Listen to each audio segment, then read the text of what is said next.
अस्सलाम वालेकुम नाजरीन, प्रोग्राम फैक्ट मैटर्स के साथ मैं हूं सुजैन जहान खान। मूनसून की बारिशों का सिलसिला जारी है, जिसके बाइस पंजाब के मुख्तलिफ इलाके मुसलसल सैलाब की जद में हैं। पीडीएमए के मुताबिक सुबह पंजाब में अब तक पानी में डूबने से 30 अमवात हो चुकी हैं, जबकि इस वक्त 2308 गाँव जेर आब हैं, जबकि 15 लाख से जायद अफराद मुतासिर हो चुके हैं। सैलाबी रेला अब पंजाब से होता हुआ सिंध की तरफ रवां दवा है। सिंध में सैलाबी सूरत हाल से निमटने के लिए पेशगी इंतजामात के बावजूद नुकसान का खदशा मौजूद है। नाजरीन, भारत से मजीद 70,000 क्यूसिक से जायद पानी खदशा है और डीजी पीडीएमए इरफान काठिया के मुताबिक भारत के साथ इंफॉर्मेशन शेयरिंग का भी कोई मुनासिब बंदोबस्त नहीं है, यानी भारत से किसी भी वक्त अचानक पानी आने का खदशा बदस्तूर मौजूद है। जिस तरीके से इंफॉर्मेशन शेयरिंग होनी चाहिए थी वो उसका काफ़ी हद तक फुकदान है और ये मॉरली भी उन बाइंडिंग थी कि हमें ये चीज़ों का बर वक्त पता हो, लेकिन कोई भी अपस्ट्रीम ब्रीचेस हो रहे हैं या वहाँ पे उनका की तरफ से पानी छोड़ा जा रहा है, तो कोई बहुत ज़्यादा मरबूत सिस्टम नहीं है इंफॉर्मेशन शेयरिंग का। एक तरफ सैलाबी सूरत हाल के दौरान अवाम की जानो माल का मुसलसल नुकसान हो रहा है, तो दूसरी जानिब भारत के साथ इंफॉर्मेशन शेयरिंग का बंदोबस्त ना होना मजीद खदशात का सबब बन रहा है। ताहम वफाकी हुकूमत आइंदा ऐसे नुकसानात से बचने के लिए पुरअज़्म दिखाई दे रही है। वफाकी वजीर बराए मौसमियाती तब्दीली मुसद्दिक मलिक कहते हैं कि अमीर अफराद ने गैर कानूनी होटल, रिजॉर्ट्स और हाउसिंग स्कीमें बना रखी हैं। हम ऐलान जंग कर रहे हैं, अब हम रुकेंगे नहीं, पानी के रास्ते से इनको हटाएंगे। और ये मानसून का सीजन जो है ये ऐलान जंग है हमारा कि अब हम रुकेंगे नहीं, अब हम आगे बढ़ेंगे और इन तमाम चीजों को हटाएंगे। हम पानी के रास्ते से अपनी बस्तियां निकालेंगे, हम पानी के रास्ते से अपने बच्चों को निकालेंगे। सैलाबी सूरत हाल से पंजाब में अब तक कितना नुकसान हो चुका है, रेस्क्यू और रिलीफ ऑपरेशन की क्या सूरत हाल है और इन मौसमियाती तब्दीलियों के असरात से बचने के लिए पाकिस्तान को किन किन हंगामी इक़दामात की जरूरत है, इस सब पर बात करेंगे। हमें ज्वाइन कर रहे हैं डीजी पीडीएमए इरफान काठिया और माहिर माहौलियात डॉक्टर ज़ैनब नईम। बहुत शुक्रिया आप दोनों का प्रोग्राम में अपना कीमती वक्त देने के लिए। डॉक्टर ज़ैनब, आपकी परमिशन से इरफान साहब से पहला सवाल करना चाहूंगी कि सर, इस वक्त जो मुल्क में सूरत हाल है, क्लाउड बर्स्ट भी हो रहे हैं, फिर सैलाब भी आया हुआ है, कहीं ना कहीं इसमें हमारे कमजोर दुश्मन का भी हाथ है कि वो बगैर किसी इंफॉर्मेशन के सारा पानी जो है वो पाकिस्तान की तरफ किसी भी वक्त छोड़ सकते हैं। आपने भी आज एक स्टेटमेंट में ये कहा। इस वक्त सर कितनी डेंजरस सिचुएशन है पाकिस्तान में और क्या रेस्क्यू एंड रिलीफ ऑपरेशन जो है वो इस सारी सिचुएशन से निमट सकता है और आगे क्या हालात बेहतर होते हुए हमें दिखाई दे रहे हैं? जी, बिस्मिल्लाहिर्रहमानिर्रहीम, thank you very much for having me. और इस वक्त बिल्कुल डेंजरस सिचुएशन है और ये सिचुएशन आपने देखा कि 1988 के बाद अगर हम इस सिचुएशन को इस दफ़ा देख रहे हैं। और दूसरा फिर ये कि इसमें ये भी कहना गलत नहीं होगा कि ये पाकिस्तान की तारीख में पहली दफ़ा हुआ है कि हमारे 5 बड़े दरियाओं में से 3 दरियाओं में एक ही वक्त में सुपर फ्लड की सिचुएशन है। और इस वक्त आप देखें, रावी, सतलुज, चनाब, कोई एक ऐसा हमारा इन तीनों में से दरिया नहीं है कि जिसमें अभी तक तबाही ना हो रही हो और जिसमें अभी कंटिन्यूस ये प्रोसेस इस वजह से भी चल रहा है कि आपने देखा इस साल का जो मॉनसून था वो अबव नॉर्मल रेनफॉल प्रेडिक्टेड था, लेकिन इसके जो 8वां स्पेल था उसने कोई वो तबाही मचाई ना सिर्फ पंजाब में बल्कि जो इन दरियाओं की अपर कैचमेंट्स हैं कि जिनके पानी ने अल्टीमेटली पाकिस्तान में ही आना है। और उसमें फिर ऊपर से जैसे आपने कहा कम ज़र्फ दुश्मन कि इन्होंने जितने भी अपने डैम्स थे उनकी इंफॉर्मेशन शेयरिंग भी उस तरीके से हमारे साथ नहीं हुई जिस तरीके से होनी चाहिए थी। और उनकी एक मॉरल ऑब्लिगेशंस भी हमसाया मुल्क के तौर पे है बनती थी, जिसमें की तरह से वो नाकाम रहे। और इसमें अब हमारे तीनों रिवर्स इस वक्त आपने देखा, अगर आप मुझे मौका दें तो मैं आपको इसमें बताऊं कि हमें दरियाए चनाब पे जो इस वक्त मेन रेला है वो त्रिमू हेड वर्क्स की तरफ झंग में दाखिल हो रहा है। और अगले 2 दिन जो है वो ना सिर्फ झंग के लिए बल्कि मुल्तान और मुजफ्फरगढ़ के लिए बड़े क्रिटिकल हैं। इसी तरह जो रावी आपने देखा कि लाहौर से एक तारीखी पानी हमने गुजारा, उसका जो रेला है वो इस वक्त बल्लोकी के मुकाम पर वो वहां पे मौजूद है और वो उसकी इंटेंसिटी जो लाहौर के पास से गुजरा था उससे भी ज्यादा पानी इस वक्त वहां बन चुका है। और अगले 24 से 48 घंटे वो उकाड़ा, साहिवाल, टोबा टेक सिंह और नीचे खानेवाल के लिए वो बहुत ज्यादा क्रिटिकल होंगे। इससे भी ज्यादा क्रिटिकल सूरत हाल तब बनेगी कि जब रावी और चनाब दोनों का पानी आपस में मिलेगा खानेवाल के मुकाम पर और फिर ये जब मुल्तान मोहम्मद वाला हेड मोहम्मद वाला पे जाएगा तो ये दोनों दरियाओं का पानी इकट्ठा होके वहां तकरीबन 8.5 लाख क्यूसेक्स जाएगा, जिसके बारे में हमें खदशात वहां जरूर हैं और सही। कुछ क्रिटिकल फैसले हैं जो आज भी चीफ मिनिस्टर पंजाब खुद यहाँ पीडीएम में ऑफिस तशरीफ लाई और 3 घंटे एक हमने कमिश्नर्स और डीसीज के साथ डायरेक्टली कोऑर्डिनेट किया और इन चीजों को ये फैसले सारे बर वक्त कर लिए गए हैं, जो ना सिर्फ अब इस जो अगले फैसले हैं उनको हमने बर वक्त किया, जो अब तक हमने फैसले किए जितने भी ब्रीचिंग जरूरी थी मेन आबादियों को और मेन शहरों को बचाने के लिए वो टाइमली मैनर में पंजाब में हुई। और यही वजह है कि इतने बड़े सुपर फ्लड के बावजूद जो जानी नुकसान है वो अल्हम्दुलिल्लाह बहुत ही कम है पंजाब में। और इसी तरह जो तीसरा दरिया है सतलुज, उसमें पिछले 48 घंटे से एक लेकिन सर जानी नुकसान ऊंचे तो दर्जे एक भी का नहीं होना चाहिए था ना। मतलब अगर हम कहें कि जी वहां पे इतना हुआ, जो वो बुनेर था उसके कंपैरिजन में हमारा कम हुआ, तो डोंट यू थिंक कि एक जान भी मैटर करती है? एक जान भी गई है या किसी एक जानवर की जान भी जाए तो वो मैटर करती है। सिचुएशन ऐसी होनी चाहिए थी कि एक जान भी ना जाती। जी आपने बिल्कुल बजा फरमाया, लेकिन अब आपको मुझे हम सबको ये समझने की जरूरत है कि क्लाइमेट चेंज जो है एक हकीकत है। सही। अब कल क्या 24 घंटे का मैं आपको बताऊं तो स्काई लाइटनिंग से 3 डेथ्स हुई हैं। अब आसमानी बिजली के गिरने के वाकयात या कुछ सही। एक्सीडेंटल डेथ्स बिल्कुल ऐसे ठीक सर, हालात आपको में पॉइंट आ गया। होती मैं डॉक्टर जैनब की तरफ चलती हूँ कि डॉक्टर जैनब, एक तो ये नेचुरल क्लैमिटीज होती हैं, जैसे आसमानी बिजली गिर गई, क्लाउड बर्स्ट जो हमने कभी टर्म नहीं सुनी थी, क्लाउड बर्स्ट भी आ गया। But on the other hand जैसे सर ने फरमाया कि जी रावी के ऊपर और सतलुज के ऊपर जो पानी था, ये वाला जो पानी बहुत ज़्यादा हो गया। अगर मैं बात करूँ एक अपने कमजोर दुश्मन की, अपने पड़ोसियों की, तो इंडिया ने रावी के ऊपर, सतलुज के ऊपर और ब्यास के ऊपर डैम्स बनाए। ऑन द अदर हैंड अगर मैं अपने मुल्क की बात करूं तो हमारे इतने डैम्स नहीं थे। डू यू एग्री कि अगर हमारे पास डैम्स होते तो ये जो इतना पानी है और ये जो पानी की वजह से इतना अजाब आया हुआ है, ये इस हद तक अजाब ना होता? व्हाट डू यू से ऑन दिस?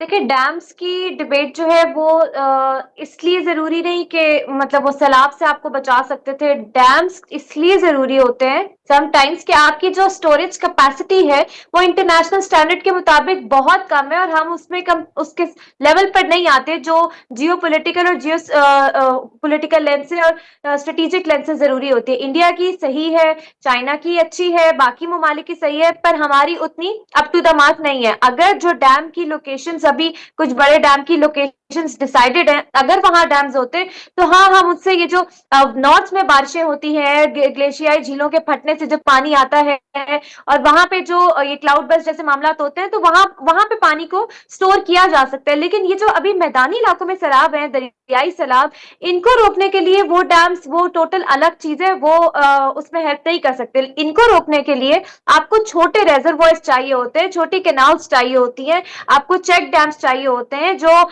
आपने बनाए होते हैं ताकि थोड़ी स्टोरेज हो सके, अंडरग्राउंड वाटर रिचार्ज हो सके। आपका रेन वाटर हार्वेस्टिंग की टेक्निक होती है जिससे आप घरों में पानी को रीयूज करवा सकते हैं, बारिश के पानी को। और इंटीग्रेटेड वाटर रिसोर्स मैनेजमेंट होती है ताकि आपकी ज़राअत को भी वो पानी से फायदा हो, ना कि सिर्फ सैलाबी पानी से नुकसान उठाए जाए, उससे फायदा भी दिए जा सकते हैं। तो ये सब कुछ मिलके जो है अर्बन प्लानिंग होती है ताकि आप ड्रेनेज को अपडेट करें। ये सारा मामला होता है कि आप इस तरह के सैलाब को कैसे कंट्रोल कर सकते हैं। और एक अहम पॉइंट जो मैं यहाँ रेज करना चाहूंगी, लॉस एंड डैमेज सिर्फ इंसानी जान को नहीं कहते, लॉस एंड डैमेज ये भी है आपके मुल्क में कि ये जो सैलाब से आपका जीडीपी कितना पीछे चला गया, आपकी मईशत को इम्पैक्ट हुआ, इसके अलावा आपकी खड़ी फसलें तबाह हुई, आपका किसान तबाह हो रहा है और आपका सारा पैसा जो कि कहीं और लग सकता था तरक्की के कामों में, वो सारा इस तरफ लग रहा है। So this is the loss and damage जिसको हमें कलेक्टिव देखना होता है। और बहुत अच्छे एफर्ट्स हैं पंजाब गवर्नमेंट के, और क्योंकि ये हमने पहले कभी नहीं देखा, ये फ्लड सुनामी है जो हम देख रहे हैं इस वक्त, लेकिन मेरे ख्याल से प्रिपेयर्डनेस लेवल पे हम कहीं ना कहीं लैक कर गए। वहां पे हमें नेक्स्ट टाइम से बचने के लिए इंक्रोचमेंट्स, रावी इज टचिंग, आपकी बादशाही मस्जिद के करीब करीब पहुंच गया रावी, जो उसका असल रास्ता है वहां पर आ गया वो। और आप देखें कि सोसाइटीज किधर बनी हुई है। रिवर इंक्रोचमेंट एक्ट अगर इन्फोर्स हो जाए तो ये मामला ना हो। सही। इरफान सर, ये जो रिवर इंक्रोचमेंट की बात की या ऐसी जगहों पे घर बनने चाहिए थे, वो पानी की जगह थी, अब आने वाले साल में ऐसा अगर कोई कब्जा माफिया है या वो लोग जिन्होंने 2022 में भी इंक्रोचमेंट की थी उसके बाद 2025 में भी कर दी, इसके खिलाफ क्या कार्रवाई होगी? और जैसा कि मोहतरमा मरियम नवाज साहिबा ने फरमाया कि 1 साल में ऐसे इकदाम करूंगी कि अगले साल सैलाब आए तो तबाही ना हो, तो हमारे पास 1 साल में ऐसा क्या बैकअप प्लान है या ऐसे क्या इकदाम होंगे कि हम अगले साल इस तबाही से बच सकें? जी बिल्कुल, इस वक्त पूरे पंजाब में पिछले 6 माह से पहली दफा फर्स्ट एवर इस दौरे हुकूमत में वो जो रिस्क असेसमेंट है, ये तमाम अजला की रिस्क मैपिंग का प्रोसेस जारी था। और इस वक्त डीजी खान राजनपुर का वो हम रिस्क असेसमेंट कंप्लीट कर चुके हैं। और इसमें खास तौर पे जो हमने मद्देनजर रखा है वो यही कि जो आबी गुजरगाहें हैं उनकी प्रॉपर मैपिंग और उसके अंदर जो भी इंक्रोचमेंट्स हैं। अब बदकिस्मती ये है कि हमारे रावी और सतलुज को देखें तो अब इसमें कहीं 38 साल बाद पानी आया है, तो कहीं इसी तरह एक बड़े अरसे के बाद पानी आता है। और लोगों की बाज फ्लड प्लेन के अंदर भी अपनी प्राइवेट मलकियत जमीन वो मौजूद है, जो फिर वो जब पानी नहीं होता तो उसको काश्त करते हैं और फिर आहिस्ता आहिस्ता उधर डेरे बन जाते हैं। तो इसको ओवरऑल एक रेगुलेशन की और एक रेगुलेशन रिजीम को हमें मजीद मजबूत करना है। और आज भी चीफ मिनिस्टर पंजाब ने बड़ी क्लियर डायरेक्शंस तमाम डिप्टी कमिश्नर्स को दी हैं कि once this rescue and relief phase is over, इसके बाद हम ना सिर्फ हमने रिहेबिलिटेशन को देखना है, लेकिन साथ ही साथ हमने ओवरऑल जो पानी की आबी गुजरगाहें हैं इनको फ्यूचर में फॉर ऑल प्रैक्टिकल पर्पसेस यहां से बिल्कुल ना सिर्फ इनको खाली करना है, बल्कि एक स्ट्रिक्ट जो रेगुलेटरी रिजीम है उसको इन्फोर्स करना है। जी सही डॉक्टर जैनब, एक मैं रिपोर्ट पढ़ी थी, उसमें यह था कि $11 बिलियन के प्लेजेस हमें मिले थे 2022 में जिनेवा कॉन्फ्रेंस में, और हम कोई मुनासिब उसके ऊपर कोई नई इंफ्रास्ट्रक्चर दे सके या कोई मंसूबा नहीं बना सके। व्हाट डू यू से ऑन दिस? जी बिल्कुल, जिनेवा प्लेजेस जब हुई थी तो 10.98 तकरीबन $11 बिलियन की प्लेजेस हुई थी वहां पे। उसमें से 5% सिर्फ ग्रांट्स थी, बाकी सारा लोन की प्लेज की गई थी। हालांकि तब भी बहुत बड़ा ह्यूमैनिटेरियन क्राइसिस हुआ था, 1/3 कंट्री पानी में डूब गया था हमारा। तो ह्यूमैनिटेरियन ग्राउंड्स पे भी आपकी दुनिया ने कमिटमेंट्स नहीं दी, उन्होंने कहा हम आपको लोन दे देंगे। तो ये हिपोक्रेसी थी। और उसमें से अभी 2025 जून का डेटा है, सिर्फ हमें 24% मिला है, बाकी अभी तक पाकिस्तान को रिसीव नहीं हुआ। और वैसे भी राइट विंग गवर्नमेंट्स हैं जो क्लाइमेट फाइनेंस 7-8 ममालिक हैं, उन्हीं की वजह से ये क्लाइमेट चेंज हो रहा है। और वो क्लाइमेट फाइनेंस भी खुद ही यूज करके अपने आप को ग्रीन ग्रीन कह रहे हैं, हमारे जैसे मुल्कों को वो सपोर्ट करने को तैयार नहीं है।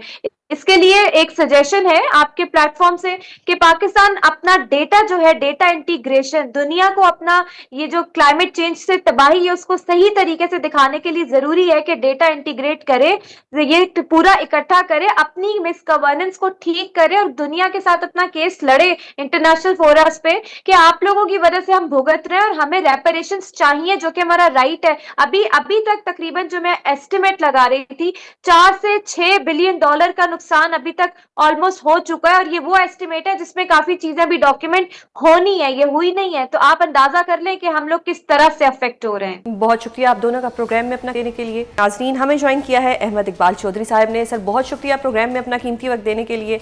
सर, इस वक्त जो पंजाब की सूरत हाल है, दरियाओं में तुगयानी आई हुई है, तबाहियाँ हो रही हैं, सैलाब की वजह से बहुत से लोग जो हैं वो बेघर हो गए हैं। आपका ताल्लुक जिस इलाके से है, इस वक्त वहाँ पर भी जो सिचुएशन है वो कुछ ठीक नहीं है।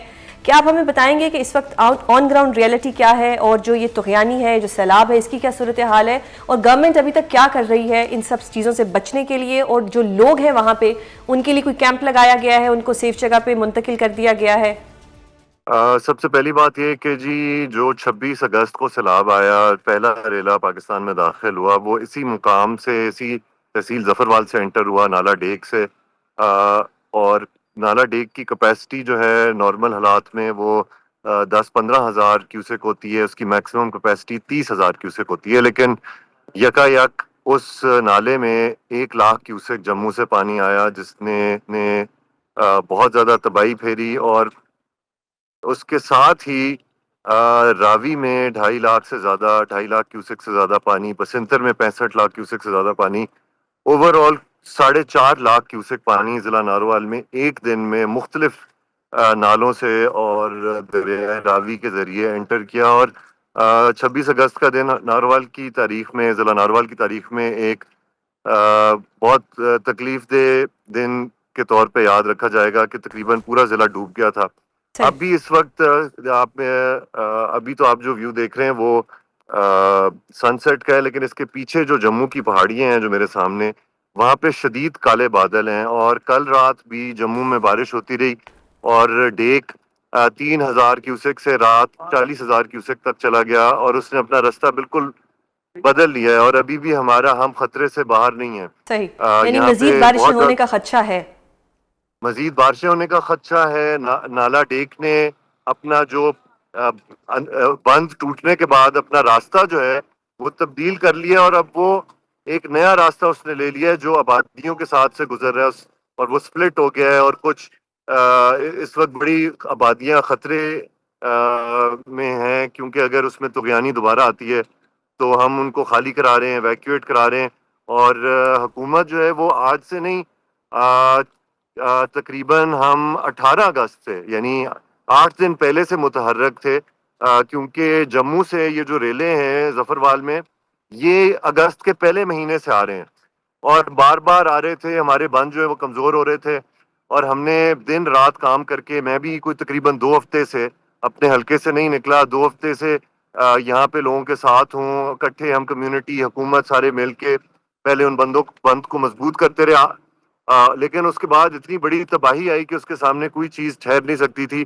मैंने अपनी आंखों से देखा उस दिन कि जो नाले में तुगयानी थी और जो पानी था सैलाब का वो 10-10 15 फुट हवाओं में छलांगे मार रहा था। जो हमारा ब्रिज था जफरवाल का नारोवाल का जो सियालकोट से हमें कनेक्ट करता था वो ब्रिज पानी में ऐसे गिर गया जैसे वो लकड़ी का या मट्टी का बना हुआ हो। इतनी ज्यादा फोर्स के साथ वेलोसिटी के साथ पानी आया। इन योर ओपिनियन But इन चीजों से कैसे बचा जा सकता था, क्योंकि पाकिस्तान में ऐसा फ्लड पहली दफा नहीं आया, पेशन गोइयां होती रही हैं, प्रोडिक्शन होती रही है और अब 2026 में भी कहा जा रहा है कि ऐसा ही होगा। अब तो पानी सर से भी गुजर चुका है, कैसे बचा जा सकता है? Climate change on the other hand है, रियलिटी है, बट उसको कहीं ना कहीं बचाया भी तो जा सकता है। Actually I beg to differ. I think 1988 का रेफरेंस पॉइंट दिया जा रहा है लेकिन ये फ्लड पाकिस्तान की तारीख का सबसे बड़ा फ्लड है, एटलीस्ट पंजाब की तारीख का। रावी के इलाकों में जो लोग रहते हैं उन्होंने कभी ना, उनके बुजुर्ग भी जो हैं जो यहाँ पे 100-100 साल की उम्र है उन्होंने भी वो भी कहते हैं जी कि हमने अपनी जिंदगियों में कभी इस तरह का फ्लड नहीं देखा। So this is unprecedented. इसमें 2-3 फैक्टर्स हैं। एक ऑब्वियसली क्लाइमेट चेंज की वजह से जो एक्सट्रीम वेदर इवेंट्स हैं। दूसरा ये है कि जो इंडिया ने पानी इकट्ठा कर करके बजाय कि वो कांस्टेंट फ्लो पे छोड़ता, उन्हें पता था कि उनके पास भी बारिश बहुत ज्यादा हो रही है, उन्होंने पानी के बम बना के पाकिस्तान की तरफ फेंके और उन्होंने पानी के बम ऐसे बना के फेंके कि जब उन्हें पता था कि जम्मू की बारिशें हो रही हैं तो यहाँ पे फ्लड आएगा डेक में, तो उन्होंने वहां से रावी के डैम तब खोले कि यहाँ पे जब तबाही आ रही हो तो साथ में वहां पे भी तबाही आ रही हो। तो इसमें यकीनन भारत की बदनीयती शामिल है और उससे ये क्राइसिस जो सर, एक तरफ तो ये हमारा कमजोर दुश्मन है, इसकी बदनीयती भी है। जरूर ऐड करना चाहूंगा कि जो हमारे लोग हैं उन्होंने बड़ी बहादुरी के साथ, बड़ी हिम्मत के साथ मुकाबला किया। 2-3-4 दिन हो गए मैंने किसी शख्स के चेहरे के माथे पे बाल नहीं देखा, मैंने किसी को रोते नहीं देखा, मैंने किसी को आहो पुकार करते नहीं देखा, बल्कि जहाँ पे फ्लड नहीं आया वो लोग इस वक्त भी यहाँ पे आप देखें मेरे इर्द गिर्द लोग अपने गांव छोड़ के उनकी हेल्प करने, मदद करने, खाना पहुंचाने, रिलीफ एक्टिविटीज में हमारे साथ थे। Agencies, rescue, police, civil defence, जिला इंतजामिया, AC, assistant commissioner, they were all on their fields. We haven't slept for maybe over a week over here in Zafarwal। सही सर, अब DGPDM ने बताया है कि क्योंकि हमारा एक बुरा दुश्मन है जो हमारा पड़ोसी भी है, कि उनके साथ हमारा कोई इंफॉर्मेशन शेयरिंग सिस्टम नहीं है। अब एक तरफ दुश्मन, वो दुश्मन जो हमसे हारा हुआ है, बुरा दुश्मन है, अगर वो खुदा ना खास्ता मजीद पानी अचानक भेज देता है पाकिस्तान की तरफ तो फिर क्या होगा? किस तरह से हम उस सिचुएशन को अवॉइड कर सकते हैं, क्योंकि दुश्मन हमारा बड़ा कमजोर है। देखें, आफत जो है ना, इस तरह का डिजास्टर जो है, नेचुरल कैलामिटी या डिजास्टर, उसके सामने कोई इंसान उसको नहीं रोक सकता, लेकिन we have systems in place. अभी ये जो एक्सपीरियंस है इसने हमें बहुत सिखाया है और हम तैयार हैं। हर जो हमारी कैपेसिटी है, जो ताकत है, जो कुव्वत है, जो इदारों की कैपेसिटी है, जितनी भी है, दिन रात हम सारे पुलिस, इंतजामिया, सिविल डिफेंस, ये सारे मुतहर्रक हैं। We are all on guard. Sir, हम ये देख रहे हैं कि रेस्क्यू ऑपरेशन हो रहा है, जिस तरह आपने अभी पीछे लोगों को दिखाया वो भी मौजूद है। ऑन ग्राउंड रियलिटी जो हमें नजर आ रही है वो बिल्कुल ऑपरेशन जारी है, रेस्क्यू किया जा रहा है। एक टीवी चैनल ने दावा किया है कि कल जो मोहतरमा मरियम नवाज साहिबा वजीराबाद गई थी और वो कहते हैं कि उनके आने से पहले कैंप लगाया गया, उनका फोटोशूट हुआ, फिर वो वापस चली गई तो कैंप को ताला लगा दिया गया। ये एक चैनल की तरफ से इल्जाम लग रहा है। सर, इस पे क्या कहेंगे आपके? ये क्या प्रोपोगेंडा हो रहा है मरियम बीबी के खिलाफ? ये क्या सब हो रहा है?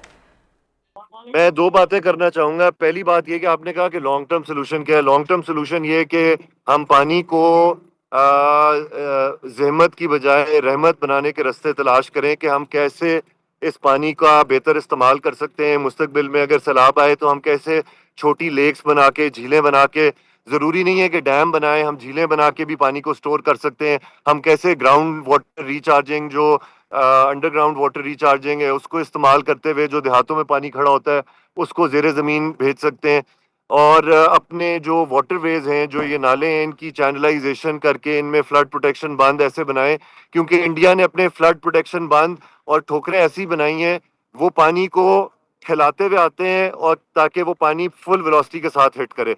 तो we need to also now manage our infrastructure in that way. और एक और चीज के भारत की बदनीयती की वजह से, उनकी नीयत साफ नहीं थी। इसी पानी ने जो पाकिस्तान में आया, अल्हम्दुलिल्लाह यहाँ पे उस किस्म का जानी नुकसान नहीं हुआ, लेकिन इसी पानी ने, हम देख रहे थे जम्मू से जब नीचे आ रहा था, कोई चीज नहीं देखी, कोई घर नहीं देखा, कोई गाड़ी नहीं देखी, कोई इंफ्रास्ट्रक्चर नहीं देखा, हर चीज तबाह करते हुए आया। रिगार्डिंग ऑन वजीराबाद वाली चीज पे देखें, हम तो इस वक्त फ्रंट लाइंस पे हैं। मैं भी इस वक्त जम्मू की जो वर्किंग बाउंड्री है मेरे बिल्कुल साथ है। यहाँ पे बड़ी सिग्नल्स आ रहे हैं, इससे आगे सिग्नल्स भी नहीं आते, तो हमें नहीं पता कि दुनिया में क्या हो रहा है। लेकिन प्रोपेगेंडा मशीन जो है, वो प्रोपेगेंडा मशीन मुतहर्रक है। आए, उन्हें भी हम कहते हैं कि आए हमारे साथ मिल के लोगों की सहूलतकार बने, लोगों की हेल्प करें। मैं अपने सियासी हरीफ हैं उनको कहता हूं कि बजाय के वीडियोस बना के प्रोपेगेंडे करें, आए मेरे साथ जाके लोगों, इधर भी ऐसे भी लोग बैठे हुए हैं जिन्होंने आपको वोट दिया है, वो भी आपकी तरफ देख रहे हैं। नाजरीन, हमें ज्वाइन किया है सेनेटर हुमायूं अहमद साहब ने। सर, बहुत शुक्रिया प्रोग्राम में अपना कीमती वक्त देने के लिए। सर, आपकी पार्टी के कुछ डिसीजंस हैं जिससे हम बहुत एग्री भी करते हैं, कुछ डिसीजंस ऐसे हैं जिनसे कुछ डिफरेंस ऑफ ओपिनियन भी होता है।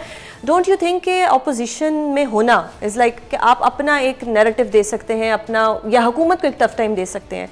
मैदान खाली छोड़ देना उस हुकूमत के लिए जिस पे आप ही इल्ज़ाम लगाते हैं कि फॉर्म 47 है, तो फिर तो उनको हर चीज़ ट्रे में रख के दे दी जब आपने कायमा कमेटियों की जगह पे अपने इस्तीफे दे दिए। What do you say about this? बिस्मिल्लाहिर्रहमानिर्रहीम, इय्याका नअबुदु व इय्याका नस्तईन। I believe you are a lawyer, right, by profession. Just imagine मैं जज हूँ, मैं आपकी बात ही ना सुनूं, आप जो भी मुझे वो दे रही हो, रेफरेंसेस दे रही हो, मैं उनको झुटलाता रहूं और उनको कहूँ ये गलत है, ये गलत है। What will you do?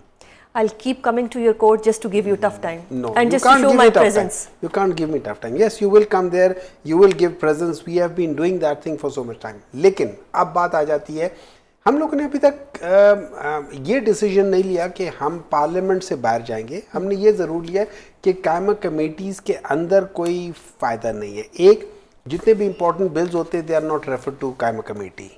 ठीक है, वो आपको उसी वक्त वो कहते हैं कि जी, और ये एक तरीका भी होता है, मेरे लिहाज से गलत तरीका है, लेकिन ये एक तरीका होता है, कहते हैं हाउस की सेंस ले लें, हाउस में मेजॉरिटी उनकी होती है, अगर मेजॉरिटी ना भी हो तो वो जो चेयरमैन ऊपर बैठा होगा वो, या चेयरपर्सन बैठा होगा, वो कहेगा कि आय वाले जो हैं वो ज़्यादा है और ने वाले कम हैं, और वो चाहे वो कम हो या ज़्यादा हो वो कर लेगा और रूलिंग दे देगा।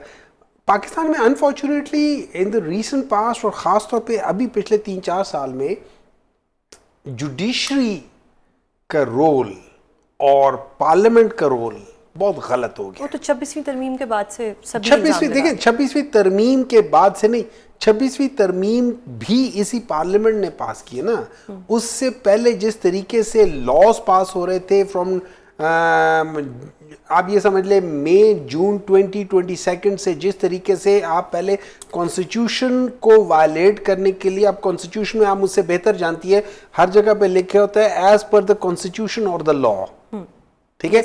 वो क्या करते हैं, उसके नीचे जो लॉ आता है वो लॉ बदल देते हैं। अब लॉ के लिए तो आपको 2/3 मेजॉरिटी नहीं चाहिए, उसमें आपको सिंपल मेजॉरिटी चाहिए।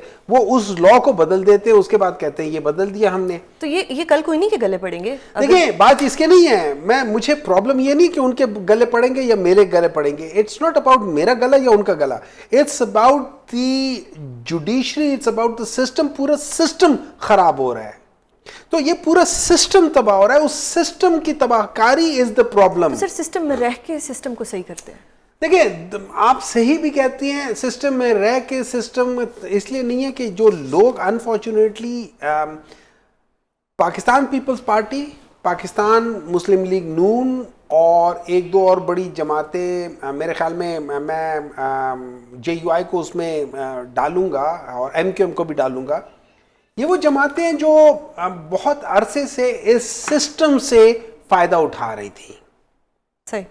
अब अगर मैं आ जाता हूं और मैं आके कहूंगा कि नहीं आपने ये नहीं करना, आपने वो नहीं करना, मैं सिस्टम को सूट नहीं करता, क्योंकि वो सिस्टम को मैं रोकने की कोशिश कर रहा हूं। नेशनल असेंबली से भी इस्तीफे आएंगे क्योंकि वो भी तो सिस्टम का ही हिस्सा है। देखिए नेशनल असेंबली में फिलहाल वो हुआ ना, कायमा कमेटी से गए, अभी जो सेनेट के ऊपर नहीं आए हैं, ठीक है, अभी तक उसमें गए हैं कि भाई आप वहां से करेंगे। तो इन अ वे अगर फर्ज करें ये काम किसी महज़्ज़ब मुआशरे में होता, किसी ऐसे मुल्क में होता जहाँ पे कानून, जहाँ पे आइन, जहाँ पे वैल्यूज़, जहाँ पे मोरालिटी, जहाँ पे एथिक्स को वैल्यू देते हैं, तो फिर एक हलचल मच गई होती। पाकिस्तान में डोंट केयर। आप राना सनाउल्लाह की बात सुनिए, अगर ये इस तरीके से करेंगे तो ठीक है, ये फैसले इस तरीके से आते हैं, जैसे फैसले इस तरीके से आना एक प्लान्ड डिसीजन है। वो तो आपकी हुकूमत के टाइम भी इल्जाम लगते थे कि जो फैसले आ रहे हैं ये ऑलरेडी प्लान्ड है। देखिए मुझे नहीं मालूम कि उस वक्त प्लान थे या नहीं थे, लेकिन मुझे इतना मालूम है कि उस वक्त कम से कम हुकूमत देखिए अगर हमारे वक्त में प्लान होता तो ये जब हम लोगों ने वो जो आर्टिकल 5 का इशू उठाया था, कासिम सूरी ने किया था, तो फिर वो आधी रात को जुडिशरी ना खुलती ना, हमारी हुकूमत थी ना, ठीक है, वो खुल गई। सही है। तो उस लिहाज से क्या हमारे साथ है, देखिए फैसले, बहुत सारे फैसले हुए और ज्यादातर फैसले जो हुए हैं अगर आप उनको देखा जाए वो उनके हक में हुए हैं। हमारे हक में कौन से ऐसे बड़े बड़े फैसले थे जो हमारे हक में आए हैं? कोई बड़े फैसले तो नहीं थे, छोटे मोटे इधर उधर आगे होंगे, लेकिन उनको भी अगर आप सही मानों में परख के देखें, इनको क्या है, वो कहते हैं गुड टू सी यू। अब good to see you means what? ठीक है, उसने कह दिया होगा एक बंदे को जेल में रखा हुआ है, उसको जेल से बाहर निकाल के जब वो किया तो उसने कहा गुड टू सी यू। सही, लेकिन इससे उन जज साहिब के लिए बड़ा मसला बन गया था। Fair enough. देखिए मैं ये मानता हूं कि इस किस्म के एक जज को टोटल इम्पार्शल होना चाहिए और good to see you not, I think कि उन्होंने इस वजह से किया होगा कि वो पार्शियलिटी थी, लेकिन इट्स अ ग्रीटिंग थिंग ना, it's a kind of greeting thing, लेकिन चले ठीक है वो हो गया, लेकिन दैट डजंट मीन कि क्या है, बहुत सारी चीजें इन लोगों ने जो की है, वो जो कहते हैं ना नाकर्दा गुनाहों की भी हजरत के मिले दाद, तो ये तो नाकर्दा अच्छाइयों की इनको सजा मिलनी चाहिए, जो इनको करना चाहिए था इन्होंने नहीं किया। सही से। जस्ट इन केस उस दिन अलीमा बीबी मिली, बैरिस्टर गौहर मिले, या सलमान अकरम राजा साहब मिले, या नईम पंजोता साहब मिले, अगर ये लोग मिले हैं और इस किस्म की ट्वीट आई है, तो डोंट यू थिंक कि इनमें से कोई भी सियासतदान नहीं है, ये सब वकील हैं, ये सीजन पॉलिटिशियंस नहीं है। अगर कोई पॉलिटिशियन जाएगा वो खान साहब को किसी और तरीके से बात बताएगा, वो ग्राउंड रियलिटी बताएगा। पॉलिटिशियन को रोक कौन रहा है? चले कोशिश कर लेते हैं। नहीं देखिए ना, सिंपल ये, अगर आप ये बात करती हैं, और मैं आपको एक बात बताऊं, ये बहुत सारा प्रॉब्लम जो है ना इस वजह से है कि अगर आप ये समझते हैं, अब लोगों का ये ख्याल है वो इमरान खान को आइसोलेट करने के बाद उनको तोड़ेंगे, वो उस मिट्टी का नहीं बना जो टूटेगा, वो और ज्यादा वो क्या कह सकते हैं, स्ट्रांग हो जाएगा। तो उसके लिए अगर आपने उसको हैंडल करना है, बेस्ट तरीका मेरी नज़र में ये है, ये गवर्नमेंट को, या जो अगर गवर्नमेंट को चला रहे हैं लोग, उन सब के लिए ये है कि सबसे पहले एक बात याद रखें, वो बंदा, उसका एक उसूल है, अगर उसने बदला लेना होता ना, तो वो ये जो अकबर एस बाबर है, उनको तो वो जेल में करवा चुके होते हैं, कितना कुछ उसने हमारे गवर्नमेंट में हमारे खिलाफ नहीं किया, लेकिन nothing was said to him, nothing was done to him, he was allowed free. So आप इमरान खान को एक्सेस दे कि वो अपनी पॉलिटिकल टीम के साथ मिले, ताकि पॉलिटिकल टीम उनके साथ चीजें डिस्कस करें, और जब चीजें डिस्कस करेंगी तो उसका कोई ना कोई बेहतर सोल्यूशन, या शायद यही सोल्यूशन हो, ये सोल्यूशन तो आ ही रहा है ना, ठीक है, हो सकता है इससे बेहतर सोल्यूशन हो, so that is the best way of doing that. Perfect. अब अगर मैं बात करूं कि गंडापुर साहिब खान साहिब से नहीं मिल रहे, कि खान साहिब को ट्वीट करना पड़ गया कि भाई सुप्रीम कोर्ट जाके इजाजत ले लो, मिलो तो सही मुझे आके, जबकि कुछ खास औकात में गंडापुर साहिब जाके मिल लेते हैं, जब खान साहिब उनको कह रहे हैं कि मिलने आओ तब वो नहीं मिल रहे, क्या वजह है इसकी? इसके जवाब मेरे ख्याल में ये अली अमीन गंडापुर या खुद दे या उनके स्पोक्स पर्सन थे तो बेहतर है, लेकिन अभी तक उनका कोई ट्वीट नहीं आया। उन्होंने अभी पिछले दिनों उन्होंने इसके बाद फिर, अच्छा उन्होंने एक दफा मेरे ख्याल में 2024 में और एक दफा अभी फिर उन्होंने सुप्रीम कोर्ट में किया था, सुप्रीम कोर्ट ने उनके मेरे ख्याल में पेपर रिजेक्ट कर दिया, ये कर दिया, उसमें कोई टेक्निकल इशू था उस वजह से कर दिया। लेकिन I think he has done that thing, supreme court में गए हैं जो मुझे इतलात है, ऑब्वियसली सोशल मीडिया से भी है। बट फिर उसको कितना परसू किया ये अभी तक भी डोंट नो। देखिए ये चीज़ तो ये वो सारी चीज़ें जिसका जवाब अली अमीन गंडापुर को खुद देना चाहिए और या फिर उनके स्पोक्स पर्सन को देना चाहिए। मैं इस वक्त उस पोजीशन में नहीं हूँ, ना मुझे उस डिटेल्स का पता है कि मैं उसके बारे में कोई कमेंट करूँ। सही। अब अलीमा बीबी के बेटों को जिस तरह अरेस्ट किया गया, आज बेटे को जुडिशल भी कर दिया, उनकी आप लोगों ने बेल फाइल कर दी है अभी या अभी बेल फाइल होगी? आई एम श्योर वो हो चुकी होगी या होने वाली होगी, मोस्ट प्रोबेबली हो जानी चाहिए। जो ही जुडिशियल हो जाता है लोग कर देते हैं और आई एम श्योर वो करेंगे। ऑल दिस प्रोसेस, ये जो भी हो रहा है जिसमें आपके कई लोग बरी भी हुए हैं। 2.5 साल 2.25 साल बाद लोगों को याद आएगा यार इनको करना है। आपकी पार्टी के कुछ लोगों ने इस चीज को हाईलाइट भी किया, कुछ कोर कमेटी के ग्रुप्स थे, उनके अंदर वो वीडियोस भी भेजी गई आपकी पार्टी के खास लोगों की तरफ से। और अगर मैं आपको कहूं कि मैंने वो वीडियोस अपनी आंखों से देखी हैं एक खास बंदे की तरफ से जिसने ये हाईलाइट किया है कि जी अलीमा बीबी के बेटों को क्यों नहीं अरेस्ट किया। वो उसने किया ना, मरवत ने किया था ना। मरवत के अलावा एक खातून भी थी, वो भी। अच्छा, मुझे उसका नहीं पता। देखिए बात ये है कि अगर फर्ज करें, मैं मेरे लिहाज से ये कुछ चीजें ऐसी होती हैं, आप again you are a lawyer, to be present on the scene of the crime is not a crime itself. But जो अभी फैसले आए हैं उनसे तो यही है कि आप मुझे बात बताएं, उस फैसलों में कोई नॉर्मल आईक्यू वाला बंदा ये बिलीव कर सकता है? अब आप मुझे एक बात बताएं, वो आपके उसमें वो क्या है, वो फॉल्सस राइट, उसमें ये कि अगर एक मेरे टेस्टिमनी में एक चीज झूठ है तो मेरी पूरी टेस्टिमनी गलत हो जाएगी, ठीक है? तो मुझे वो नहीं करेंगे। अब मैं ये गवाही दे रहा हूं कि ये 13 बंदे वहां थे। कोर्ट आके पहले तो सरगोदा कोर्ट ने कह दिया था कि ये आदमी, इन लोगों की गवाही गलत है। एक कोर्ट ने उनको बिल्कुल रिजेक्ट कर दिया। बिल्कुल, वो पहले हुआ, वो पहले हो गया। उसके बाद अब इस कोर्ट के अंदर मैं एज अ जज कहता हूं कि नहीं, इमरान खान के खिलाफ जो गवाही दी है वो ठीक है, हुमायूं के खिलाफ जो गवाही दी है वो झूठ दी है। तो बेसिकली 2 या 3 बंदों के बारे में जो वो कह रहा है, इन लोगों ने प्रूफ कर दिया है अपने डॉक्यूमेंट से कि वो गलत है। इमरान खान वैसे ही उन दिनों में जेल में था, सही है, He was already behind bars, so he couldn't be there. So अगर ये सारी चीजें करके देख ले तो उनके तो टेस्टिमनी बिल्कुल बाहर फेंक देनी चाहिए। लेकिन उस पे जजेस, और फिर अब आप सोचें, मान लिया चले, अब आप कहते हैं कि जी ये सारी जो थी ये जिना हाउस और फलाना GHQ फलाना, चलो मान लेते हैं कि ये आर्म फोर्सेस के वो है। राना सनाउल्लाह का घर 10 साल 10 साल दहशतगर्दी कि राना सनाउल्लाह साहब के घर के बराबर GHQ को लेकर आ रहे ना सर, मोहल्ले में दहशत फैल गई। मुझे एक बात बताएं, आपके घर के बाहर जो सड़क है उस पे मैं नहीं खड़ा हो सकता। बट वो आम लोगों ने देखा तो दहशत फैल गई। 680 है वो तो यही कहते हैं ना कि publicly it's interpretation of it ना। My rights are I can go to anywhere. हाँ, जिन लोगों ने तोड़ फोड़ की है बिल्कुल गलत किया है, we all agree to that. और हम कहते हैं कि लेट्स डू प्रॉपर सर्वेलेंस, उसके बारे में एक जुडिशियल कमीशन बनाए और जिन लोगों ने किया उनको सजाएं दें। हम भी आपके साथ हैं, वी आर नॉट सेइंग कि उनको माफ करें, लेकिन जिन्होंने नहीं किया, मुझे आपके लेट्स से मुझे आपका कोई लैपटॉप लाके दे देता है और मैं लैपटॉप यहाँ के दिखाता हूं कि ये सुजैन का लैपटॉप है, do I become a criminal? It depends if I'm in power, तो मैं आपको I've never gone into your house, ठीक है, मुझे एक और बंदा ला कर देता है। अब कौन बंदा अंदर से ला, वी डोंट नो, सिर्फ आगे कहता है ये जाके देख लो वो है, एंड मैं उसका वो करता हूं। हाँ, मुझे करना नहीं चाहिए, मॉरली नहीं करना चाहिए, एथिकली नहीं करना चाहिए, but this does not become a crime. अगर क्राइम है भी, मुझे एक बात बताए, सुप्रीम कोर्ट के ऊपर हमला करने पे आप 2 महीने देते हैं, ठीक है। राना सनाउल्लाह के घर पे आप हमला करने के लिए आप राना साहब के घर से आप लोगों ने देते हैं। दहशत फैला दी ना सर। अब एक आखिरी सवाल करना चाहूंगी, डैम्स का बड़ा इशू है पाकिस्तान में, अगर हम कंपेयर करें इंडिया के साथ तो वहाँ पे हज़ारों की तादाद में डैम्स है, पाकिस्तान में बहुत कम है। और ये ऐसा नहीं कि आज कोई मसला हम सबके सामने है, ये सदियों से चल रहे हैं। आपके दौरे हुकूमत में कितने डैम्स बने और वो प्रोजेक्ट्स कहाँ तक कंप्लीट हुए? देखिए,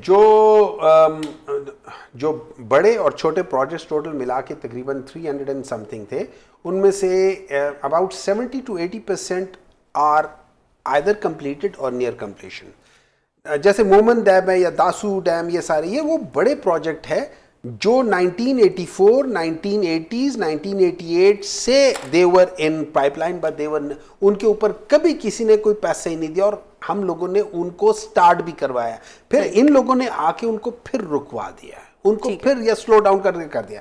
लेकिन प्रॉब्लम देखिए दो चीजें हैं। अगर हम कहते हैं कि ये क्या सैलाब इन डैमों के ना बनने की वजह से, नहीं, इन सैलाबों ने फॉर एग्जांपल खासतौर पे जो ईस्टर्न रिवर है उसमें आपके मैदानी इलाकों में आपके कोई डैम बन नहीं सकता। हाँ, आप बैराजेस बना सकते हैं लेकिन जितना पानी आए वो बैराज को तोड़ के आ जाएगा, सो उसको आप प्रॉपर्ली प्रोटेक्ट नहीं कर सकते। आप उसको अर्ली पानी की स्टोरेज हो सकती है ना, जो पानी की स्टोरेज आपको मेनली बास जगहों पे कर सकती है, लेकिन हमें डैम्स बनाने चाहिए। चाइना में कितने डैम्स हैं हमारे, probably we should have about something like 8-9,000 dams, छोटे बड़े डैम्स हैं जिसमें आप वाटर रिसोर्सेज, आप आगे कहते हैं कि आपको पता है पाकिस्तान उन 4-5 मुल्कों में से है कि जो कि जैसे इंडस बेसिन है ना पाकिस्तान इंडिया में, वहां पे गंगा के इर्द गिर्द है, यहाँ पे इंडस के इर्द गिर्द है, इसके दूसरी तरफ येलो रिवर है जो चाइना में है, ये वो चीजें जो इसमें, इसके बावजूद पाकिस्तान जो है वो वाटर सासिटी मुल्कों में आता है जिसमें पानी की कमी है और जिसमें आगे जाके बड़े प्रॉब्लम होंगे। उसके बावजूद हमने आज तक नहीं बनाया, 1960s के बाद हमने कभी डैम नहीं बनाया। और इसमें क्या एक आज सर भुगतना भी पड़ रहा है कि वो जो पानी था वो सबके मतलब सबकी जिंदगियां बर्बाद करे, कहीं ना कहीं स्टोर ये जितना पानी आया है ये डैम्स प्रॉब्ली इसका इम्पैक्ट शायद किसी हद तक कम कर सकता है लेकिन इनको रोक नहीं सकता। ये जितना पानी है दिस वाज अनप्रेसिडेंटेड। जो केपी में आया वो तो आप ये समझ लेना कि वही वाली बात है कि रेन से, बारिश से जो टोरेंशियल रेन हुआ है, तो ये वो वाली रेन थी कि जो बारिश से टोरेंशियल रेन हो गया। सही हो गया। और जब ज्यादा पानी आता है तो ज्यादा बारिश होती है तो ज्यादा पानी आता है। इस किस्म की लीडरशिप आपको नहीं मिलेगी कहीं और। सही हो गया सर, बहुत शुक्रिया सर प्रोग्राम में अपना कीमती वक्त देने के लिए। नाजरीन, प्रोग्राम का वक्त खत्म होता है, कल आपसे दोबारा मुलाकात होगी, अपना बहुत ख्याल रखिएगा, अल्लाह हाफिज।